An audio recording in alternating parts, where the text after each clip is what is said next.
This is Real Talk, the Customer Insights Show with Jenn Vogel, a top-rated live stream and podcast in the market research and insights industry. We stream live on LinkedIn, Twitter, and YouTube, and you can listen on all major podcast channels. Join Jenn and her guests for a weekly discussion around topics that will help you understand your customers better. Real Talk is presented to you by VoxPopMe, the leader in video research and ranked number 1 in qualitative research by Grit 2 years running. Here's today's conversation.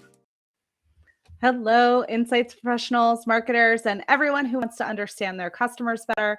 I'm your host, Jenn Vogel, and today I'm talking with the co-author of the new book, Influencing Shopper Decisions, Unleash the Power of Your Brand to Win Customers, Rebecca Brooks. Rebecca is the founder and CEO of market research consultancy Alter Agents. She says that shopper promiscuity is on the rise, but market researchers are struggling to find insights. They are trapped in a framework defined by brand narcissism. Oh, I'm very excited to talk about this today. Welcome to the show, Rebecca. Hi, Jen. Thanks for having me. Thanks so much for coming on. I'm so excited to dig into this topic. A lot of, I think bold conversation is going to come out of this. So yeah, really appreciate you being on. To kick us off today, can you tell our audience a bit about yourself, your career in the insights industry, and a bit about the work that the team at Alter Agents does? Yeah, for sure. Thank you for that. So I founded Alter Agents in 2010, and prior to that, I was co-managing the LA office of Holland Partners and had moved up through the ranks there when the LA office was founded, and then other stints at other market research companies. And the reason that I wanted to start Alter Agents really kind of twofold. One is that I felt that the industry had a lot of models and frameworks and ways of looking at things that ultimately could impede insights in a way, and I wanted to try something different and fresh. And that work began in 2010 with Google's Zero Moment of Truth, and has led to sort of this decade of shopper research that we've been doing. And the other reason was, wanting to have a work-life balance and a culture in market research that I think is hard to find on the supplier side. That is, kind of supportive of people's outside lives and, takes good care of people from that perspective. So those are the two reasons I started the company. Very proud to say that we've been around for 12 years now, and really happy about the book coming out and getting to share all of these insights we've been gathering with people. Yeah, that's really awesome. Interesting to hear, and I'm sure this will come out of it in our conversation, that there were some practices or ways of doing things that were in market research that was impeding insights. I'm interested to dig into that a bit deeper. So about the book and kind of some of the topics that are coming out of this this new book that's is it out or coming out? It's out. Yeah, it's out. The book that is out, recently launched. Why are we seeing an increase in shopper promiscuity, and what does that mean? Yeah. So let me first start off by defining shopper promiscuity, because promiscuity can be a challenging word. But what we mean by that is a willingness among shoppers to explore, experiment, and try new things. And it is leading to a different way that consumers are evaluating brands, and even where brand comes into play for them during the shopping decision. So again, this was work that we did. Apologies for the ringing. This was work that we started in 2010 with Google, and we were looking at, if you can believe it, back then, Google needed to make the case that people used search when making shopping decisions. So we helped them with that. And this was around the idea of people having a path to purchase, and where did search come in that path to purchase. And that's how we started the work. And then we continued working with clients, replicating that Zero Moment of Truth research. My partner, Deborah Rogers, and I did that work together. And what we saw was that, first of all, there was no path. Everybody took very different steps in very different orders, and were influenced by different things. So first of all, it was a much more complex story than marketers were hoping for. But in addition to it, we saw that there was an increase, right, in consumers' willingness to try something new and shoppers being excited about new things. And really, there are a lot of reasons for this, but to ultimately break it down into some major forces that have been leading to shopper promiscuity. The first is innovation. We have become accustomed to innovation. We now assume that things will have been different since the last time we're in the market. Whether I'm buying a toaster oven to replace the one I bought 10 years ago, I'm going to assume that there have been significant updates in the toaster oven technology, and I'm going to look to see what's new rather than going out and buying the same brand that I had before, even if I liked it.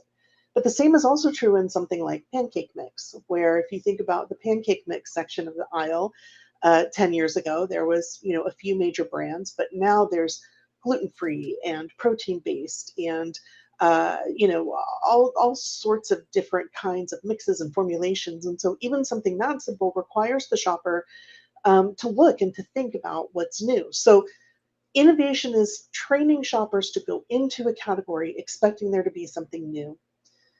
And then they want to see what that is. They want to explore that. In addition to that, obviously, distribution channels, how we can access things, how we can intercept a brand or come across a brand in our shopping process, that's all wildly exploded. And so we're finding people that are, predominantly shopping on social media in one category, but then going to consumer reports and more traditional channels in another. And so how consumers are coming across brands in their shopping process is also quite different. So the forces that are sort of impacting this, the shopper promiscuity, were really accelerated during COVID. So it began with online shopping. And as people got more comfortable with that, more comfortable with innovation and disruption, I should also say that we're used now to categories being disrupted, right? Warby Parker, Uber, Airbnb. It's not unusual anymore for us to find a new way to get a product as well. So as all of that's been coming along, people are getting more promiscuous, more open to new brands, entering into the shopping experience, going from undecided to decided with a very open mind. What's really interesting about this is that this isn't a trend. Our data clearly shows that this is an inflection point in time defined by pre-online shopping and post-online shopping. The people that are growing up in a digitally native world, Gen Zs, their brand loyalty is incredibly low in comparison to boomers and Gen X and millennials who have adopted to this new way of shopping, but are still carrying some old traditions and patterns. But we're trying to be the canary in the coal mine to say that the generations coming after, the generation of Gen Z and the generations coming after them are growing up in this very promiscuous environment, and the way that they think about shopping and brands and the importance of brands is fundamentally changing. Oh my gosh, so much. I'm furiously taking notes. I mean, I was going to ask, you jumped into it, about the generational differences. Like if we felt like that was a factor, that makes so much sense to me because as you're talking about distribution channels, when I was a kid, there was no online shopping, there was no online, there was no social media. So now those adding those different distribution channels and opening up these direct to consumer brands like Warby Parker, like Dollar Shave Club, who couldn't sell direct to a consumer, 15, 20 years ago, now can. It makes a lot of sense that there would be a lot of generational differences between that brand loyalty. The innovation piece is super interesting to me. How, when you think about the different products that are on the shelves, let's stick with grocery store. You mentioned pancake mix. Like we talk to a lot of companies on this show or, out in the marketplace, out in the insights that are really shortening their innovation cycles and trying to get these minimally viable products on the shelves very quickly, right? So you're seeing new products emerge within 6 months, 8 months instead of 4 years. And what that creates as a consumer is so many more options, so many like really interesting innovations that would never have made it to shelf if 100% sure this is going to be successful. And on the flip side of that, I mean, I end up buying a lot of products that in 6 months I can't find them anymore. They don't exist anymore because those innovation cycles and these companies are really trying to be disruptive and try different things and get new products on the shelves. And you see that playing out in that way.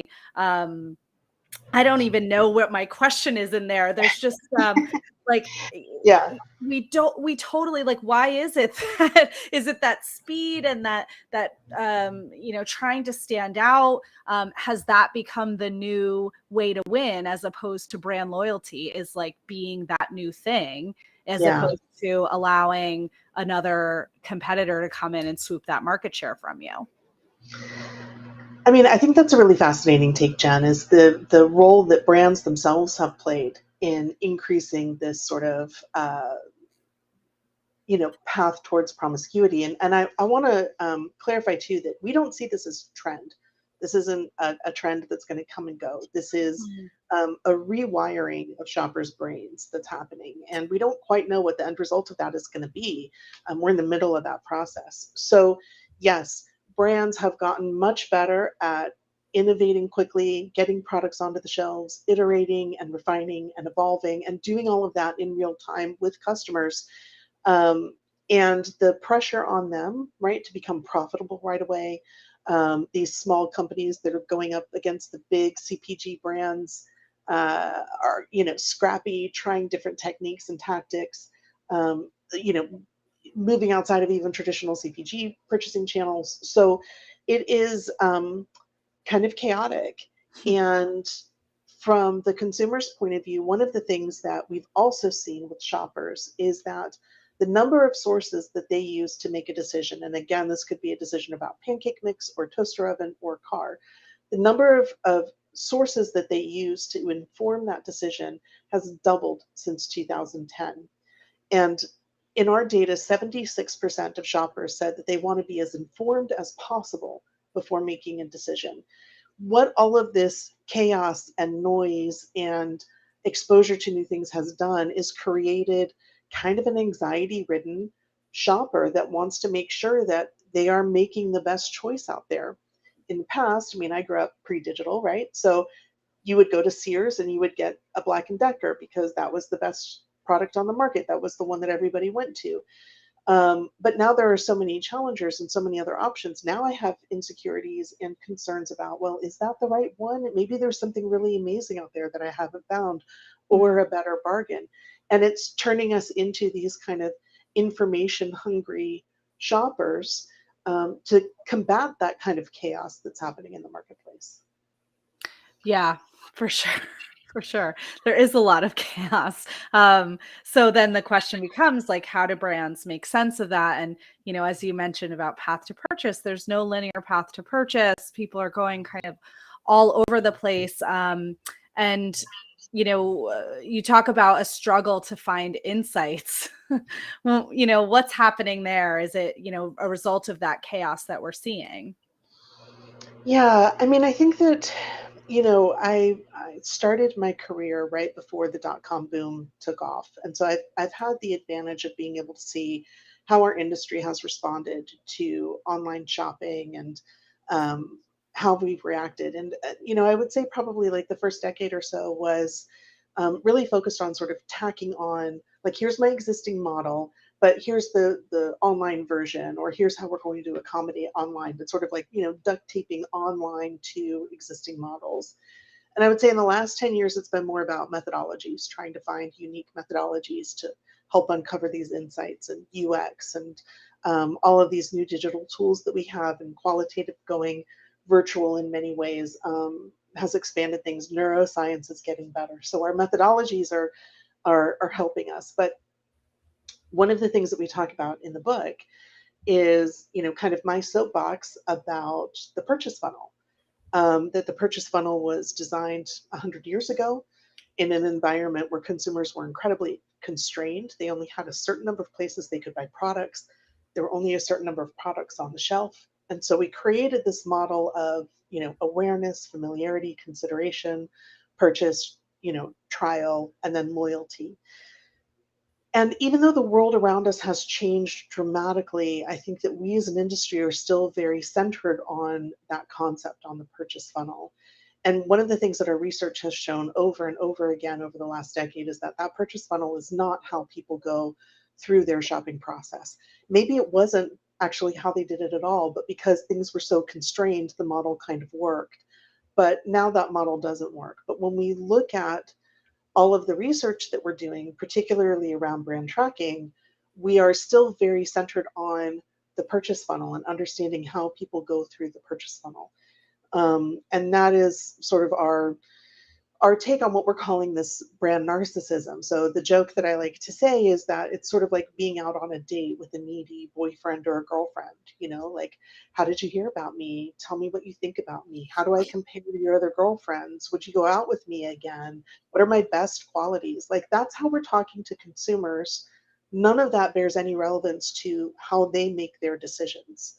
So we feel like there is a misalignment between the insights that brands are getting, the quality of those insights, the accuracy of those insights, and then what is actually happening in the shopper's brain as they're going through that decision process. Yeah, I see the obsession with the funnel, like across all different types. I think every company that has a product or service that they're selling to a human being has some sort of purchase funnel, and that can be whether it's CPG or a B2B environment, or like even we all have a funnel. And I wonder if like why do you think we are having such a hard time letting it go? I think the chaos you described is really hard to put any kind of metrics against or measure success against. Do you think that's why we're, or is it just like we don't have anything to replace it with, or is it just that's what we know is this funnel and people are just having a hard time letting that go? Yeah, I mean, it is, there's certainly comfort in the funnel, and it's what people were taught in school and what they learned coming up in their career. And so, there's an innate sort of attachment to it, right? Which makes sense. But to us, it comes down to brands have to do very specific research to their category and to their consumer, to understand how they're thinking. So we do a lot of work with brands on understanding the tension between promiscuity and loyalty. How many people in this category are promiscuous? And it really does change category to category. The most loyal category I've ever seen is soda, where 97% of people have a brand and they buy that brand because we're all loyal to our soda brands. Now, the market share of the category is declining as people move out into other beverages, but within that group, it's very loyal. On the other hand, you can have categories where there's, sub 20% loyalty in them. So first of all, understanding, what category are you operating in? How are people approaching this category? And then where does your brand sit among that? Are people over-indexing or under-indexing on promiscuity with your brand? What are the things that are driving them towards other brands? How are they getting intercepted and interacting with them? So I think it's about asking the questions to uncover what's happening in your category and then your brand's position in the category. And then from there, we might be able to start building some frameworks or adjusting frameworks to accommodate. But until we understand that perspective, it becomes quite hard to glean the insights from more traditional questions.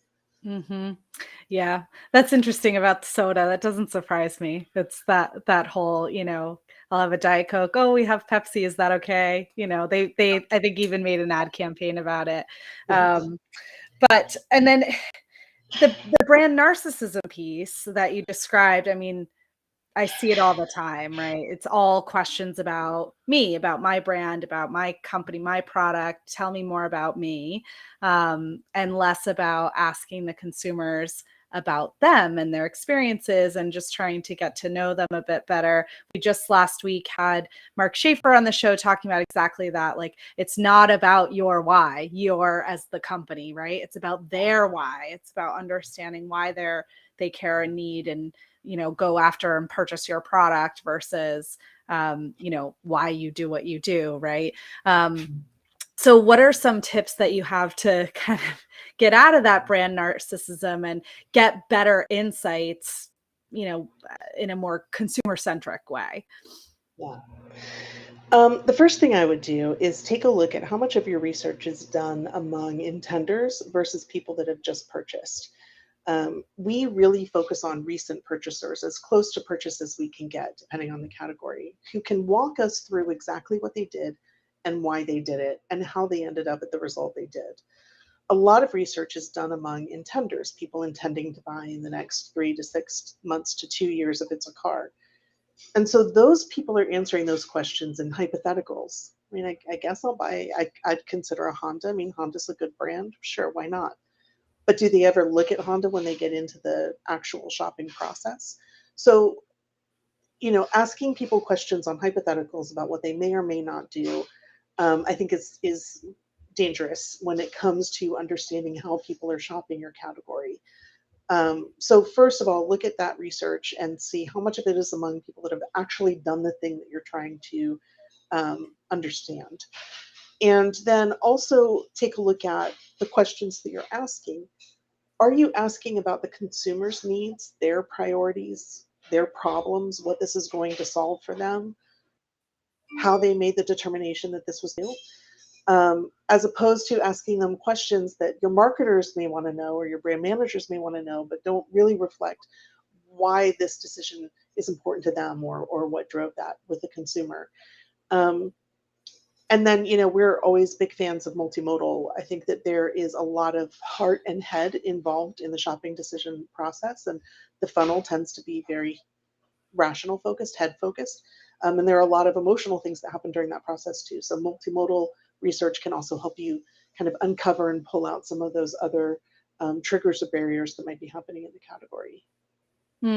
Yeah, that's a good tip. Do you think that, we hear all the time that researchers are so strapped for time and so under pressure, and they've got like these questions from the marketing team that they need to answer. How do you recommend kind of prioritizing some of these broader questions that help to answer those questions that they have in front of them? But, how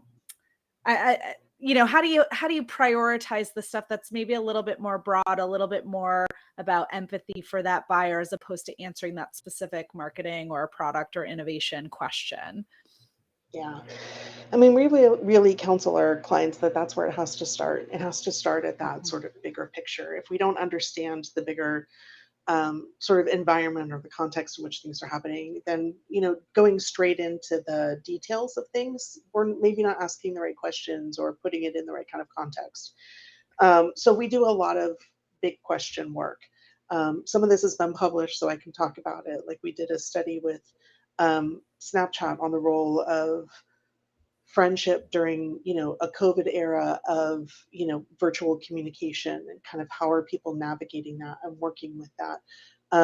We do a lot of those kinds of sort of big meatier questions that then really give us a much more tactical and focused approach going into the next phase of that. So definitely don't be afraid of some of the bigger research, and that doesn't mean it's hundreds of thousands of dollars. It can be very Mm. focused, and you can do really great kind of big picture research. We also have worked with clients where we've just taken their secondary research they've already done, and mined that from this perspective to help give them a sense of what's happening in the category. So there are a lot of ways to tackle it, but I do think that sort of the fundamental of like, what do our shoppers need when they are looking in our category? What is the thing that is driving them to make that purchase? Emotional, rational, whatever it may be. Got to start there before you can start figuring out how to serve them. Mm-hmm, mm-hmm. Totally. And I mean, one of the things you mentioned earlier was brand tracking. And, does that kind of fit in with that bigger picture work that you guys are doing, or that you would recommend someone do, help to kind of get ahead on some of those more specific questions? Yeah. I mean, we've got a whole chapter on brand tracking in the book about, Buy the kind of the book. yeah, but kind of the challenges with it, right, in the Yeah. category. There are, uh, I don't know if you'll ever come across anybody who, if they were answering honestly, would say that they love brand tracking or that they've gotten great insights from brand tracking. I think everybody kind of agrees it's flawed. And so, what we try to do again is revert to the audience first rather than talking to intenders. We talk to purchasers. Rather than asking them funnel questions, we ask them questions about what they did and why. And so we are coming back with kind of like a here's how people are shopping in the category right now at this moment. And here are the ways that they're making the decisions. Here are the barriers that they're coming across, and how you need to adapt to those. Here's how they're responding or receiving your marketing communications. So I think it's, if I could say anything, my first recommendation would be to try to do some parallel research. I know giving up a brand tracker is hard or adjusting a brand tracker is hard, Mm. but try to do some parallel research around like what shoppers are actually doing in the category at the moment, and then comparing that with the data that you get from the brand tracker and seeing like, what different insights are you getting or how should that be adjusted? And then that data can be trended over time, in the same way that a brand tracker could. Yeah, that's a great tip, the parallel research, because you're right. People do have a hard time letting go of brand trackers, almost as hard as getting rid of the funnel, right? The purchase doing so. And that maybe that's a good tip too for evaluating the purchase decisions, is instead of like do some sort of parallel non-funnel with your funnel, and parallel brand tracker with your brand tracker, and try to move to to the way that people are actually buying and making decisions today, as opposed to the way it's always been done. Yeah, I mean, each client has their own internal culture and the way that they deal with insights and rely on insights. So I think the way that that would work best is different for every organization. What we're trying to do is just sort of, acknowledge that the way that we're thinking about research and how we're thinking about shopping and the decisions that people make, and we're coming at it from a brand centric point of view. And I think that that leads to an opportunity to miss what else is going on out there. That's so important to, look outward, as opposed to inward. And I mean, just to that point about culture, like what role do the others in the organization, the executives, any marketers, like any non-researchers that are interacting with the insights, what role do they have in kind of helping to make that shift? Yeah, it's big. I mean, I think that a lot of it is about orienting those other parts of the company to understand why the data is meaningful to them. So we do a lot of work post project with clients, helping them sort of evangelize the data, bring other people on board, position the data in a way that those folks understand why it's meaningful to them and what they need to do out of it. I think that's really, really critical. And kind of why I often talk about my company as a consultancy in a way, because yes, we do research. That's the core of what we do. But a lot of what else we do is helping our clients really navigate this very important information. We understand that um, a lot of our approach is going to be different than they're used to with other research companies. It's not sort of a standard deck that you can get and flip through and say, yeah, I got it. We really have to bring people along. So that's a big part of it, is I think speaking to the UX team, the product development team, the marketers, all of those folks in a way that they're going to understand why it matters to them, in the same way that brands should speak to shoppers in the way that it matters to those shoppers. Hmm.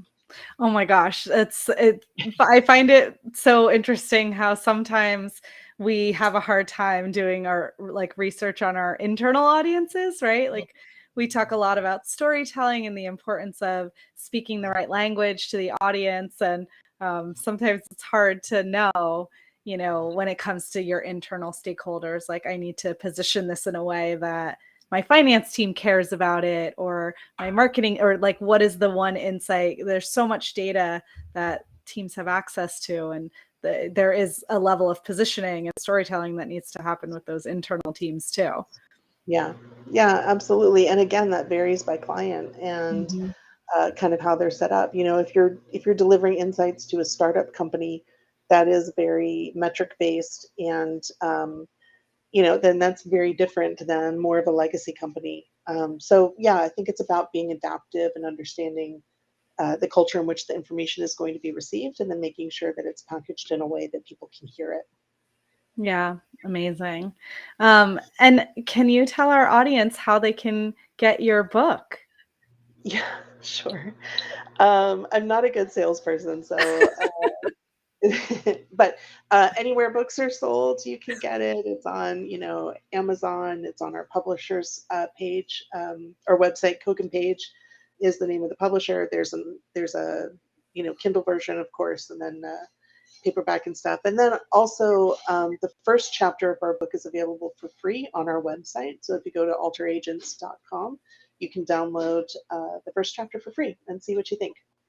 Awesome. We'll put some links in the show notes so you guys can get access to the book and learn more about brand narcissism and shopper promiscuity. It's super interesting stuff, and so relatable, whether you're on an insights team or you're a consumer that's shopping in the grocery store. Like it's so relatable and so tangible. So I really thank you for coming on the show today and talking us through. Thank you for having me, Jen. It's been fun. I appreciate it. Absolutely. And thanks everybody for listening in today. We're going to be back for another double week, another episode tomorrow. We're going to be speaking with positioning expert, author of Obviously Awesome, April Dunford. Very excited. See you then.